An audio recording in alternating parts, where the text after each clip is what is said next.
नमस्कार, सुप्रभात। आप सभी का दिन शुभ मंगलमय हो। स्वरूप आयुर्वेदिक क्लिनिक के रोजाना के सुविचार की इस श्रृंखला में आज दिनांक 3 अप्रैल 2021 को हम आपसे बात करने जा रहे हैं कि कमर दर्द यानी कि लो बैक पेन की कंडीशन में हमें कौन कौन सी एक्सरसाइजेज या योगासन लगाने चाहिए जिससे कि हमारा पेन जो है वो बढ़े नहीं और हमें फ्यूचर में जाकर या भविष्य में जाकर आगे किसी भी भयंकर परिस्थिति का सामना ना करना पड़े। एक्चुअली होता क्या है कि जब हमें कभी कमर दर्द या लो बैक पेन आता है तो हम बहुत ज़्यादा स्ट्रेस में आ जाते हैं, क्योंकि हमारा डेली हमें पेन तो होता ही होता है, उसके साथ साथ हमारा डेली रूटीन भी बहुत ज़्यादा डिस्टर्ब हो जाता है। बैक पेन एक ऐसी कंडीशन है जो हमारे डेली रूटीन को भी हैम्पर्ड कर देती है। हमें चलने में तकलीफ आने लगती है, सिटिंग पोजीशन में दिक्कत आने लगती है। कई बार तो कुछ कंडीशंस ऐसी होती हैं जिसमें लेटने पर भी पेन बहुत ज़्यादा आ रहा होता है। अब ऐसे में हमें लगता है कि जल्द से जल्द बस इस दर्द से छुटकारा मिले, लेकिन होता क्या है कि और ऐसे में हमें जो कोई भी कुछ बताता है कि भाई ऐसी एक्सरसाइज कर लो या ये कर लो वो कर लो उससे ठीक हो जाएगा, तो हम सोचते हैं कि बस कुछ भी करें, बस ये दर्द से छुटकारा मिले। तो हम किसी के कहने पर भी कुछ भी करने के लिए तैयार हो जाते हैं और करते भी हैं। उसका नतीजा क्या होता है कि कभी कभी बहुत सारी, ये ठीक है कि योगासन या एक्सरसाइजेज से हमारा बैक मेंटेन रहता है, हमें रिलीफ होता है, लेकिन सभी आसन या सभी एक्सरसाइजेज जो है बैक पेन की कंडीशंस में नहीं की जा सकती हैं। जैसा कि कल मैंने 2 अप्रैल के अपनी वीडियो में बताया भी था कि पर्टिकुलर कुछ एक्सरसाइजेज हैं जिन्हें हमें बेसिकली अगर हमें बैक पेन है तो हमें नहीं करना चाहिए। तो वैसे ही कुछ पर्टिकुलर एक्सरसाइजेज हैं जिनमें अगर हमारी जब तक प्रॉपर डायग्नोसिस नहीं हो जाती कि आखिर हमें बैक पेन है किस वजह से, बहुत सारे रीज़न होते हैं क्योंकि बैक पेन के, तब तक हमें कुछ माइल्ड एक्सरसाइजेज ही करनी चाहिए। अदरवाइज़ कभी कभी ऐसा होता है कि लेने के देने पड़ जाते हैं। मतलब हम चले थे अपने आप को रिलीव करने, पेन रिलीव करने के लिए, और उल्टा क्या है, हमारा पेन बढ़ जाता है या कई बार कुछ डैमेज हो जाते हैं जिससे फ्यूचर में जाकर जो है कोई भयंकर परिस्थिति का हमें सामना करना पड़ता है। तो आज इस अपने वीडियो में मैं आपको बताऊंगी कुछ पर्टिकुलर एक्सरसाइजेस जिन्हें आप, अगर आपको बैक पेन हो रहा है तो आप उन्हें जो है माइल्ड रूप में, लेकिन ध्यान रखिएगा मेरी बात, माइल्ड रूप में ही करना है। अगर किसी एक्सरसाइज को करते समय आपको लग रहा है कि वहाँ पे उस पोजीशन पे आके आपको थोड़ा सा भी बैक पेन बढ़ रहा है या स्ट्रेस हो रहा है तो उसको उसी पोजीशन पे छोड़ दीजिए। मेरे कहने के अकॉर्डिंग भी बहुत ज़्यादा स्ट्रेच नहीं करना है, ये बात ध्यान रखिएगा। धीमे धीमे आपको इंक्रीज करना है, क्योंकि फ्लेक्सिबिलिटी धीमे धीमे ही आती है। स्पाज्म की कंडीशन में सारी एक्सरसाइजेज जो मैं बताने भी जा रही हूँ ये भी प्रॉपर वे में पूरी तरीके से नहीं हो पाएंगी, तो घबराइए नहीं, हल्की फुल्की जो भी हो रही हैं उसको उसी लेवल पे आप करिए। तो अब यहाँ हम शुरुआत करते हैं। सबसे पहले मैं आपको बताती हूँ कि हमें करना चाहिए पार्शियल क्रंच। मैंने कल आपको बताया था कि हमें क्रंच नहीं लगाने चाहिए, लेकिन मैं यहाँ बात कर रही हूँ पार्शियल क्रंच की। जो पार्शियल क्रंच जो होता है वो बैक मसल्स को बहुत अधिक सपोर्ट देता है और इससे बैक पेन में बहुत रिलीफ होता है। तो इसमें स्पेशली क्या करना होता है कि आपको कुछ नहीं करना, सीधे लेट जाइए। लेटने के बाद अपने नी को बेंड करिए। नी बेंड करने के बाद अपने दोनों हाथों को क्लब करके हेड के पीछे लेके जाइए और धीमे धीमे आपको फ्लोर से, जैसा कि इसमें दिख रहा है आपको चित्र में, धीमे धीमे फ्लोर से आपको अपने शोल्डर्स को ऊपर की तरफ उठाना है। हल्का ही उठाना है, पूरा आपको रेज नहीं होना है। नी बेंड रहेंगे, शोल्डर ऑफ करेगा फ्लोर को, ऊपर की तरफ धीमे धीमे उठिए। ऊपर आके हल्का सा आपको कुछ सेकंड तक रुकना है, होल्ड करना है, देन वापस उसी पोजीशन में आना है। तो इस प्रोसेस को आपको शुरुआती दौर में 3 से 5 बार रिपीट करना है और ऐसे करते हुए धीमे धीमे आप इसकी संख्या बढ़ा सकते हैं और इसका टाइम पीरियड भी बढ़ा सकते हैं। ये तो हो गई बात पार्शियल क्रंच की। अब दूसरे नंबर पे आती है हैमस्ट्रिंग स्ट्रेचेस। हैमस्ट्रिंग मसल को हमें स्ट्रेच करना होगा, तो उसके लिए आपको क्या करना है, आपको सीधे सीधे बैक के मतलब पीठ के बल लेट जाना है। पीठ के बल लेट के आप एक नी को बेंड कर लीजिए। एक नी को बेंड करने के बाद दूसरे लेग को आप जो है वो स्ट्रेट ऊपर की तरफ करिए और एक छोटा सा टॉवल का लूप बनाइए। लूप बना के फुट पे लाते हुए जो है उसको नीचे की तरफ स्ट्रेच करिए। इससे हैमस्ट्रिंग मसल स्ट्रेच होगी और इससे बैक पेन में बहुत अधिक रिलीफ मिलता है।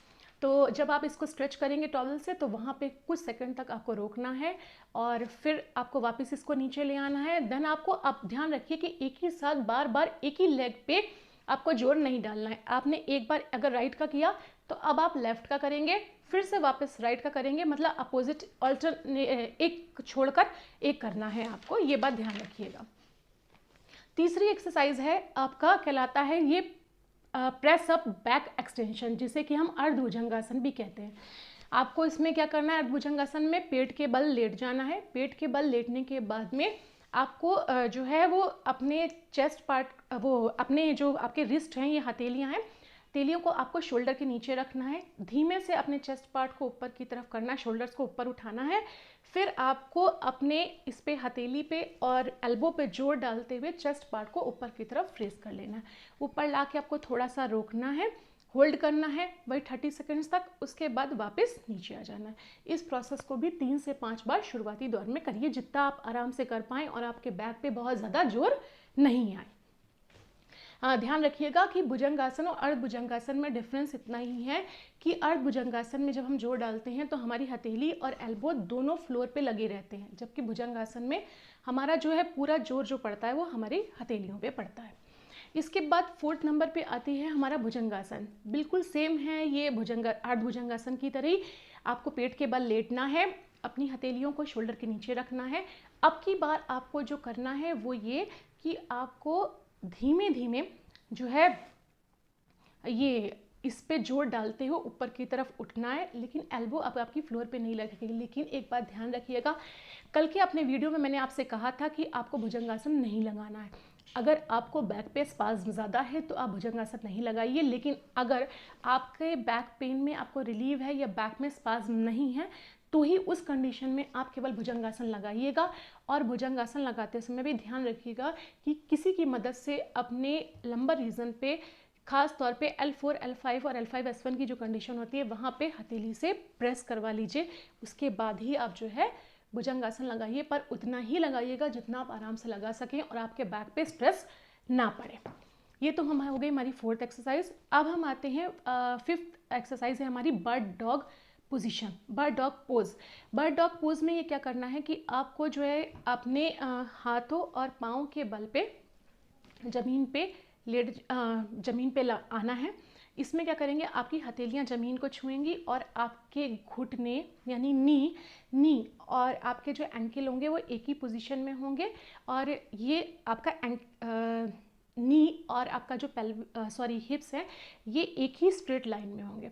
ऐसा करने के बाद आप क्या करेंगे कि अपने एक लेग को रेस करेंगे और इतना आपको रेस करना है कि ये स्ट्रेट लाइन में आ जाए हिप और आपका एंकल, ये हो जाए। फिर आपने अगर मान लीजिए राइट लेग को रेस किया है तो आपको अपने लेफ्ट वाले हैंड को आगे की तरफ रेस करना है, मतलब अपोजिट वाला रखना है। लेफ्ट हैंड है तो राइट लेग होगा और अगर राइट लेग है तो लेफ्ट हैंड, इस तरीके से अपोजिट वाला आपको करना है, ये रेस करना है। फिर जब आप ऐसे करेंगे तो इसको कुछ सेकंड तक होल्ड करिए, देन फिर नीचे लाकर नॉर्मल पोजीशन में अब आपको अपोजिट वाला करना है। 6th एक्सरसाइज है हमारी नी टू चेस्ट। इसमें बिल्कुल कुछ नहीं है, सिंपल है। आपको नॉर्मल पोजीशन में लेट जाना है पीठ के बल। लेटने के बाद आपको क्या करना है, अपने एक एक नी को बेंड करिए, बेंड करके अपने नी को आप जो है अपने चेस्ट पे लगाना है। लगाने के बाद आप थोड़ी देर होल्ड करेंगे, वापस अपनी नॉर्मल पोजीशन में लेके आएंगे, देन आप अपोजिट वाले को होल्ड करके अपने चेस्ट पे लगाएंगे। तो ध्यान रखिएगा इस एक्सरसाइजेज में भी आपको हमेशा अपोजिट करना है, मतलब पहले एक करेंगे फिर दूसरे लेग पे करेंगे। हमेशा कंटिन्यूटी में एक ही लेग पे जो है जोर मत डालिएगा, इससे मसल्स ओवर स्ट्रेच हो जाती हैं और इससे फ़ायदा होने की बजाय नुकसान हो जाता है। हमारी 7th एक्सरसाइज आती है ब्रिजिंग, यानी बंध बनाना। बंध बनाने में ये करना है कि आपको जो है वो पीठ के बल लेट जाना है। पीठ के बल लेट के आपको जो क्या करना है, अपने नी को बेंड करना है, नी को मोड़ते जाइए और आप इस तरह मोड़ेंगे कि आपका जो एंकल पोर्शन है वो फ्लोर पे लगा रहेगा। फिर एंकल को नीचे की तरफ आपको प्रेस करना है और एक ब्रिज जैसा, ऐसा चित्र में दिख रहा है, ऐसा आपको बना लेना है।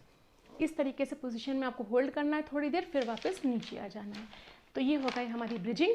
अब हमारी आती है 8th एक्सरसाइज, जिसे हम कहते हैं कैट काउ, यानी कि इसे हम मर्जरासन भी कहते हैं। मर्जरासन में क्या होता है कि इसमें आपको जो है बिल्कुल अपने हथेली और पाँव की पोजीशन में बैठना है। बस इतना करना है कि जब आप ऊपर की तरफ अपना फेस करेंगे तो इनहेल करेंगे, सांस को अंदर की तरफ लेंगे और जब वापस अपने ये चिन को चेस्ट पे लगाएंगे तो आप सांस छोड़ते हुए नीचे की तरफ आएंगे। ये आपको करना है। That's called cat cow pose या फिर मर्जरासन भी इसे हम कहते हैं। ये बहुत ज़्यादा फायदा देता है बैक में। इसके बाद आता है, अब हम आते हैं अपने 8th नंबर पे आती है आपकी हमारी चाइल्ड पोज यानी कि शशकासन भी कहते हैं। इसमें आपको वज्रासन की पोजीशन में बैठ जाना है और उसके बाद दोनों हाथों को अंदर की तरफ सांस लेते हुए सामने की तरफ फैला देना है और अपने हेड पार्ट को भी ज़मीन पे लगा देना है। थोड़ी देर तक इस पोजीशन को होल्ड करना है और वापस अपनी नॉर्मल पोजीशन पे आ जाना है। तो इस तरीके से आपको ये बार बार करनी होगी। 9th नंबर पे हमारी आती है आपकी स्टैंडिंग फॉरवर्ड बेंड। इसमें हम उसे उत्तानासन भी कहते हैं। इसमें सिंपल कुछ नहीं करना है, आप सीधे खड़े हो जाएंगे, फिर अपने हाथों को ज़मीन की तरफ छूना है पूरी तरीके से। ये इस तरीके से एक फोल्ड बन जाता है, तो ये कहला देता है आपका उत्तानासन। इसके बाद आता है हमारा पवन मुक्तासन। पवन मुक्तासन में आता है नी टू चेस्ट। इसमें क्या करना है, वही जो मैंने आपको पहले ही बताया था कि नी टू चेस्ट, ये पवन मुक्तासन हो गया। ये आपको लगाना है, ये मैं पहले भी आपको एक्सप्लेन कर चुकी हूँ, वो है। और इसके बाद आता है हमारा reclined supine twist. Reclined supine twist को, जिसको कि हम मरकट आसन भी कहते हैं, इसमें आपको सीधे लेट जाना है। सीधे लेटने के बाद आप अपने दोनों पैरों को बेंड करेंगे, दोनों पैरों नी को बेंड करेंगे। नी को बेंड करने के बाद अब आपको क्या करना है कि आप अगर अपने हेड को राइट साइड पे की तरफ बेंड कर रहे हैं, की तरफ घुमा रहे हैं, तो अपने जो दोनों नी हैं आप इन्हें लेफ़्ट की साइड की तरफ घुमाएंगे और आपका राइट वाला जो नी है वो लेफ़्ट वाले के जो आपका फुट हो उसको टच करेगा और लेफ़्ट वाला नी आपके फ्लोर को टच करेगा। ये करना है। फिर ये करने के बाद आपको अपोजिट साइड पे सेम प्रक्रिया को दोहराना है। और ये कुछ एक्सरसाइजेस थी जो मैंने आपको यहाँ बताई हैं, और बस अवॉइड कीजिएगा फॉरवर्ड बेंडिंग, वेट लिफ्टिंग, ये सब चीज़ें नहीं करिए। इन सारी एक्सरसाइजेस को भी बेहद माइल्ड रूप में ही करिएगा। अगर आपको किसी भी एक्सरसाइज को करने में थोड़ा सा भी पेन बढ़ रहा है या आपको लग रहा है कि यहाँ पर करने पे मुझे थोड़ा स्ट्रेचिंग होने लग रही है, तो उस एक्सरसाइज को बिल्कुल ना करिए। दूसरी बात, कोशिश करिए कि जब भी एक्सरसाइज करिए आप ये, उससे पहले आप जो है अपने बैक की थोड़ी देर के लिए 15 से 20 मिनट गर्म पानी में टॉवल डिप करके सिकाई ज़रूर कर लीजिए। अगर आप सिकाई करने के बाद इन एक्सरसाइजेस को करते हैं तो इन एक्सरसाइजेस का जो बेनिफिट है, एडवांटेजेस हैं, वो 4 गुना बढ़ जाएंगे एंड इवन आपकी मसल्स कहीं ज़्यादा रिलैक्स हो जाएंगी इन कंपैरिजन टू अगर आप सिकाई किए बिना इन एक्सरसाइजेस को करते हैं। और आप सिकाई करने के बाद, क्योंकि सिकाई करने से क्या होता है, उस जगह का ब्लड सर्कुलेशन बढ़ जाता है, मसल्स रिलैक्स हो जाती हैं। अब अगर हम इन एक्सरसाइजेस को करते हैं तो हमारी मसल्स में टोन बहुत अच्छे से आता है और वहाँ पे हुआ जो स्पैज़म है वो बेहद जल्दी रिलीव हो जाता है। तो मेरी एडवाइस है आपको कि दोनों टाइम जब भी एक्सरसाइज करिए तो पहले सिकाई कर लीजिए गर्म पानी के टॉवल से और उसके बाद में आप इन एक्सरसाइजेस को करिए, तो देखिए आपको कितना ज़्यादा बेनिफिट मिलता है। और फिर भी अगर आपको लगता है तो आप मेरे दिए गए नंबरों पे वीडियो कॉल करके मुझसे कंसल्ट भी कर सकते हैं। अगर आप इनमें से कुछ एक्सरसाइज करना चाहते हैं या आपको चाहिए प्रॉपर कोई एडवाइस, या आप मेरे दिए गए एड्रेस पे आकर मुझे दिखा भी सकते हैं। और मेरी एडवाइस है आप सभी से कि अपना ध्यान रखिए, जो भी करिए, अगर आपको फिर भी पेन बना रहता है 5-6 दिन एक्सरसाइज करने पे भी, तो एक बार कम से कम प्रॉपर जाकर इससे रिलेटेड डॉक्टर से आप एक एडवाइस ले लीजिए, उन्हें दिखा लीजिए। और अगर वो कोई डायग्नोसिस करवाने के लिए, इन्वेस्टिगेशंस कराने के लिए कहते हैं तो इन्वेस्टिगेशन करवाइए ताकि आपकी प्रॉपर डायग्नोसिस हो सके। अपना ध्यान रखिए क्योंकि ये सबसे ज़्यादा ज़रूरी है। और मैं आपसे फिर से कहूँगी, आपको अपनी दिनचर्या बदलनी है और आप हमेशा स्वस्थ रह सकते हैं। और उसके लिए आपको क्या करना है, मेरे दिनचर्या के सुविचार की श्रृंखला से मेरे साथ जुड़ना है। धन्यवाद।